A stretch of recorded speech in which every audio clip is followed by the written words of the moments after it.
Hey, what up, everybody?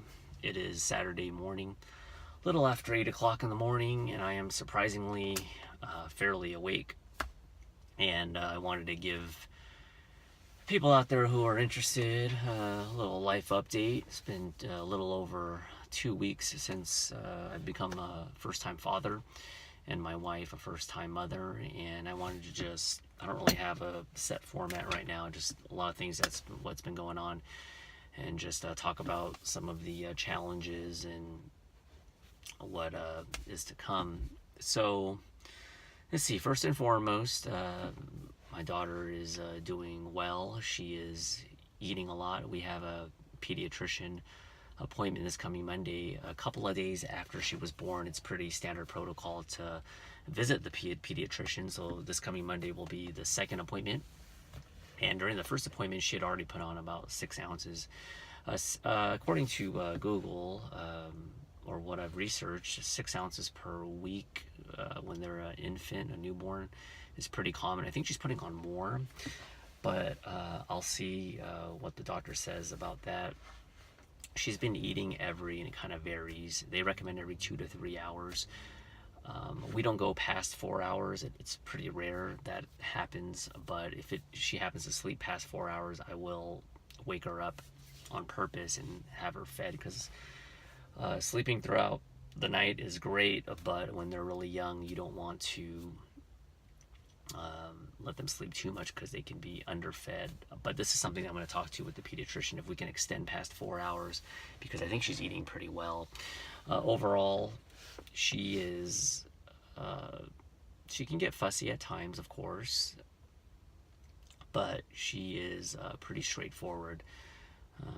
She doesn't throw too many tantrums, and when she does, it's because she needs to be fed or the diaper changed. And sometimes she drinks too fast and she gets the hiccups, so she burps up a little bit. So we had a switch, or we're doing a half and half on the bottle.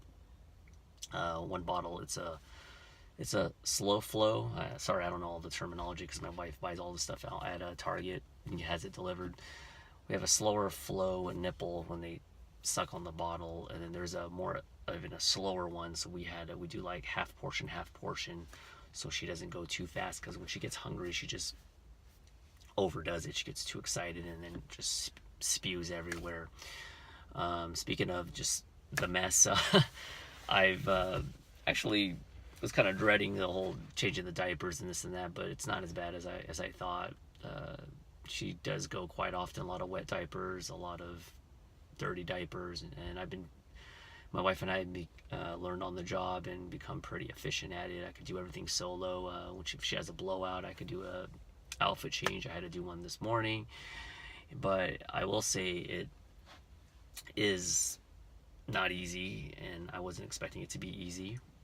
There are a lot of precious moments holding my daughter like this and having her head right here, and that's something that I'm going to enjoy these moments, but I'm not going to sugarcoat it and say it's all been 100% fun, because it's fatiguing. It's two, it's just, well, fatiguing and tiring is all put in one. That you're just exhausted, and it can get frustrating. And I will be honest, last night and a couple days, especially when you're tired, it can get frustrating when you feed her, you burp her, you do everything, you put her back, and 10 minutes later she's crying again. She needs to be fed a little bit more.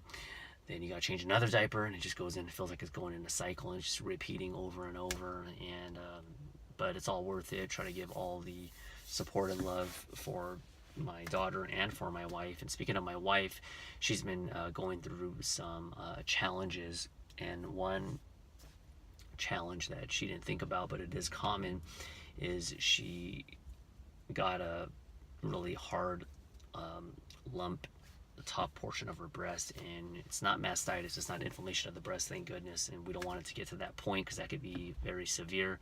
But I believe she has a plugged or blocked milk duct, and where it produces the milk from the breast, and it's getting backed up. And I think what happened was she's been pumping every 3 hours, and yeah, every 3 hours.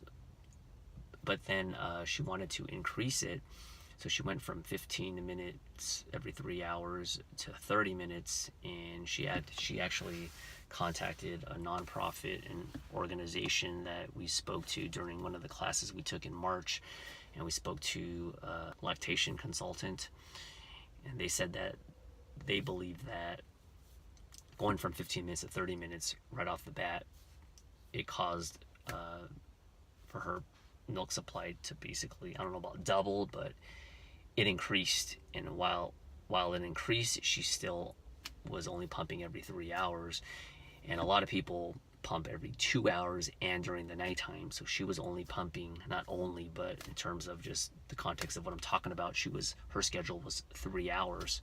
And then in the nighttime, she would just sleep. And then she doubled the amount of time on the breastfeeding, or not the breastfeeding, on the pumping, and then the milk production kept coming through, and it had nowhere to go, and she was in a lot of pain. And luckily, my mother-in-law came to help, because I took only 1 week off. I offered to take a little bit more, but she said it's fine. She's going to play it by ear. I'm going to take my extended leave in July, but it's a lot to handle, because put yourself in her position, and a lot of my subscribers out there have already had children, but having to pump every 2 to 3 hours around the clock, even during the nighttime, and then let's say she was on her own, and then having to feed the baby every 2 to 3 hours, where are you going to have time to decompress or do anything? And I know women do it, but I always told her, you need help, it's fine. So I've been letting her keep pumping to keep the milk production up for our baby, because the formula that we have, it can get quite expensive at times, and breast milk, I think, is naturally just better for the baby.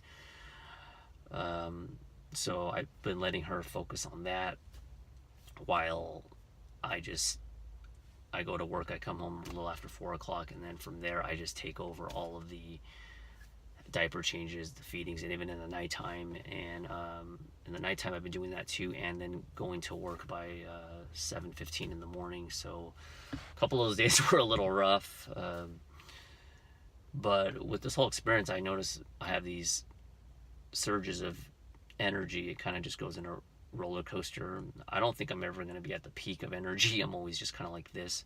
So I pick and choose my spots when I feel I have a burst of energy. Then I try to get things done. And the beginning of when Bree came home, I know a lot of people were saying, you got to nap when the baby naps. And I don't think we were really doing that. I just kept going. I was so exhausted, and it's kind of a blur. I don't remember all the details on the timeline for obvious reasons for being that tired, but I would say the first 3 or 4 days, I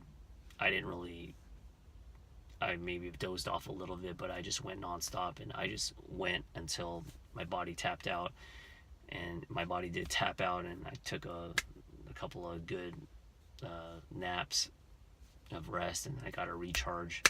But the fatigue is definitely different from workout fatigue. It's completely different. It's not like when you're raising a kid. You're tired, but it's not like me going to the gym right now. You don't have lactic acid buildup like at the gym when you're squatting. It's a complete different type of fatigue. When you're working out, it's very short amount of time, intense, assuming you work out really hard. It's a very concentrated time in which you work out hard, you sweat. Lactic acid buildup, like I said, your muscles are burning, you're sweating, your heart rate's up, all that stuff. When you work out, that's fatiguing. But the parenting fatigue is just more like a slow drain. It's kind of like you have your phone or your MacBook or iPad, Samsung, whatever tablet you use, and it's at 100%, right, charge, and it just slowly kind of goes down to 90, 80, 70, and next thing you know, you're on that 20% where it turns red in the upper right hand corner of your phone. And then all of a sudden you're like, oh, you need that recharge. So it kind of like just sucks your energy a little bit, little by little. But it's definitely all worth it. I feel not too bad right now. I notice after work ends and I come home, I start to definitely shut down, and if there's a sweet spot, a couple hours here and there, I will close my eyes even for like an hour and get a little small recharge, and I'm good to go. But yeah, other than that, things have been going good. My workouts, I've only missed 2 workouts. That was the day after my daughter was born and the day after, for obvious reasons. My wife and my daughter were in the hospital, so that's fine. The workout intensity has been okay. It's not going to be the greatest, but surprisingly, my leg workouts have been pretty strong. I would say my chest and shoulder workout, which used to be my favorite workout, is probably been the most grueling in between sets when I'm doing my bench press. I'm like closing my eyes and I'm just so tired. But at the same time, it kind of gives me an outlet, because you get cooped up in your house and you're just doing the same thing over and over. And that's why I told my wife she needs to also get out, let me take care of things, try to take off a lot of the burden off from her. And I'm doing the most I can to help her. So telling her to also to get a lot of rest, while when she's pumping, she needs to rest in between. So there's just a lot of things going on, and I'm sure people that have kids already know this. It's probably repetitive, but for me as a first-time father, and us being, me and my wife, first-time parents, it can get a little overwhelming at times, and it was at the beginning, and it still can be, but we have a system down. I write down how much she's drinking and eating, how much she's taking in. She can't take solids, obviously. Document that, the amount, 65 milliliters this time, a wet diaper, dirty diaper, to write it down, because this will track if she's eating enough, because you want to have enough wet diapers and wet diapers and dirty diapers. It indicates that they are eating well. If you have less, that means they're not eating as much. But we will talk to the pediatrician about that. So this video's over 12 minutes long now. Hopefully, I don't know. I don't know if you made this far. Just wanted to fill everyone in. It can be quite a grind at times, just still working full time, still working out. And I'm a little bit surprised with myself that I haven't, with the exception of the 2 workouts, I've just still been working out. I still do it.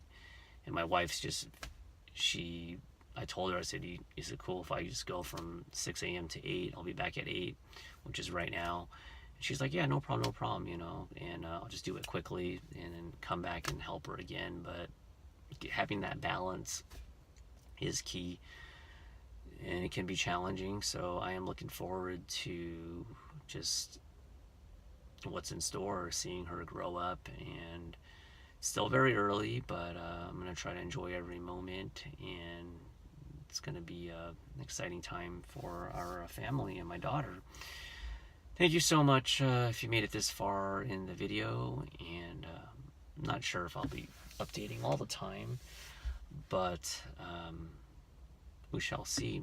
Oh, and real quick, we had an old furnace and AC. I think the furnace at our house was the original furnace from the house that was built. I think it was like 30, 40 years old, and we needed to get that replaced because we have a daughter now, and they can get hot, they can get cold, and we want a real efficient one. So we got that installed within 1 day, which was awesome. We got a good deal. We did that a couple days after she was born, and it wasn't too bad. So that's good news right there.